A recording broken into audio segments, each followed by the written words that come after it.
Andrew Little. Thank you, Mr Speaker. I take a call on the Vulnerable Children Bill. And, Mr Speaker, I want to begin by saying and acknowledging the work of the Minister and saying that no one doubts or challenges the motives or the objects that sit behind this bill. And there is no question that we in New Zealand have a serious problem when it comes to the safety and well-being and health of our children. The Ministers of Social Development and indeed of Justice, who have both spoken on the bill, are entitled to be supported in improving the protection and standing of children in New Zealand today. And some would say it's overdue, and I agree with that sentiment. Mr Speaker, it's easy to pass off violence to children as sickness or stress or some other sort of cause, but the reality is this: children, the youngest children in our country, our most vulnerable, are being beaten up, are being killed, are being savaged at the hands of adults, and that is never acceptable. The track record we have in New Zealand is a bad one, and it is time to do something about it. And so I acknowledge the work that the Minister has done, the consultation that has taken place to arrive at a set of measures that have as their intention and their objective the protection of children. Nothing less is or will do or is acceptable. But, Mr Speaker, I want to sound a note of caution. This House is faced with a lot of legislation now that has as its purpose the restriction of others' freedom in the name of public safety. We have this bill. We have the next bill on the order paper. We have legislation like the Victims' Orders Against Violent Offenders Bill, all well-intended, all well-meaning. But when we are asked to legislate for processes that limit freedom, that stigmatise, that have the power to be seen as punishment, and even though the notes to this bill say that no punishment is intended with the civil order that the bill provides for, the reality is that they do punish because they restrict, and they restrict access not only to children but to family events and to other things as well.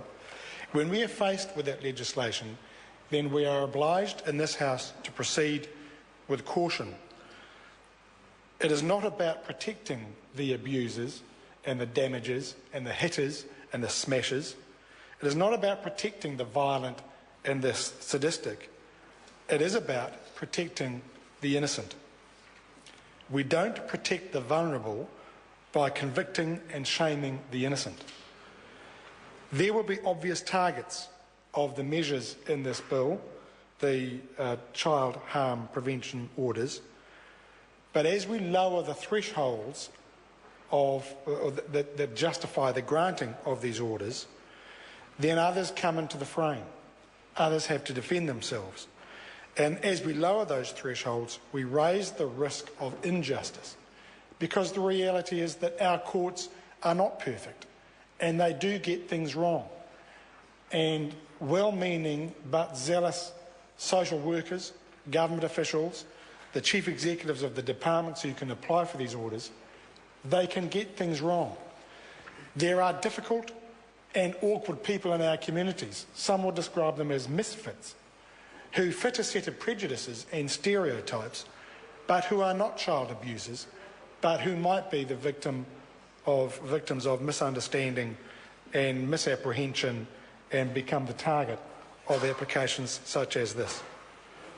When we have, as this bill provides in Clause 48, for an application to be based not only on past convictions, but, as it says, when the applicant, which is one of the chief executives of the department, believing on reasonable grounds that a respondent has committed a qualifying offence, then we are going into territory that might suit the civil jurisdiction but actually is acting in a criminal way. And that is when the alarm bells should go off. That's not a reason to oppose the bill, certainly at this stage, but it is a reason to be alert to the potential for getting it wrong and to ask the question whether the safeguards that we have built up over many years to protect the innocent are being properly or being afforded their proper place in this legislation. Let the criminal justice system do its part in punishing offenders and those who do wrong, those who beat up and smash our children. Let them be dealt with in that sort of way. Let's protect children from those with a track record of offending. Let's have meaningful measures to do those who may not have been convicted, but about whom there is evidence that they are unsafe around children.